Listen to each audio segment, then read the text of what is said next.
দর্শক বন্ধুরা আসসালামু আলাইকুম। আমি দীর্ঘদিন পর কিন্তু আপনাদের মাঝে কিন্তু আসলাম, কারণ আমি দীর্ঘদিন ধরে ভিডিও দিই না। কারণ আমি খেজুর ছাড়া বিক্রয় হচ্ছে বা আমি একটু ব্যস্ত থাকার কারণে।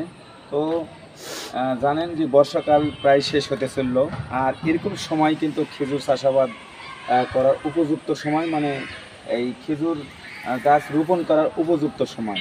এই যে দেখুন, আমি যদি আপনাদের একটু দেখাই, যেমন এই যে এই পাশে একটা গাছ দেখেন, গাছ কিন্তু এই যে গাছের গোড়ার মধ্যে দেখেন শাখার অনেক কয়টা, প্রায় 3-4টা শাখা রয়েছে।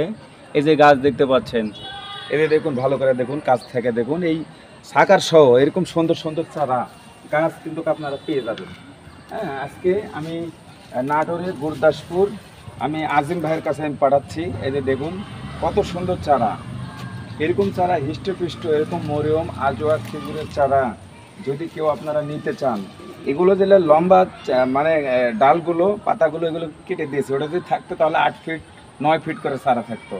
তো আমি কেটে খাটো করে দিয়েছি, এগুলো সব ঝুড়িয়ে দেওয়া আছে। তার জন্য এরকম এই 5 ফিট 6 ফিট 4 ফিট এরকম করে চারা। এগুলো কিন্তু 4 বছরের চারা। আর 4 বছর, এই যে এই গাছটা যেটা আমি আপনারা দেখতেছেন শাখার, এটা 4 বছরের চারা। এটা কিন্তু এখন মাটিতে রোপণ করলে যে সামনে যে নতুন সিজন আসতেছে, এই সিজনে কিন্তু খেজুর পেয়ে যাবেন। তো যাই হোক, আমি বেশি কথা বলবো না। আমি যেহেতু এখন কুরিয়ারে নিয়ে যাব, তো আমি মনে করলাম যে আপনাদের আমি একটু শেয়ার করি। ঠিক আছে, এই যে দেখুন গাছের গুঁড়োগুলো অনেক সুন্দর, হৃষ্টপুষ্ট গাছ। আর এরকম গাছ পেতে অবশ্যই আমার সাথে যোগাযোগ করবেন। এই খেজুর চাষাবাদ নিয়ে কিন্তু অনেক কথা, রূপকথা। ঠিক আছে, অনেকেই গাছ ধরে বলে যে এটা 100% এটা স্ত্রী ছাড়া, এটা 100% এটা স্ত্রী ছাড়া।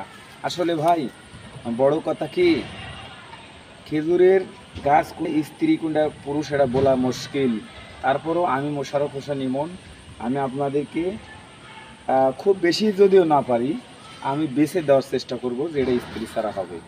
হ্যাঁ, কারণ আপনি গ্যারান্টি দিয়ে বলতে পারেন না যে এটা স্ত্রী হবে কি পুরুষ হবে। তবে আমি এ পর্যন্ত যত চারা আমি এই 3 থেকে 4 বছরে যখন বিক্রয় করেছি, যেটা যখন যাক বলেছি সেটা তখন সেটাই হয়েছে।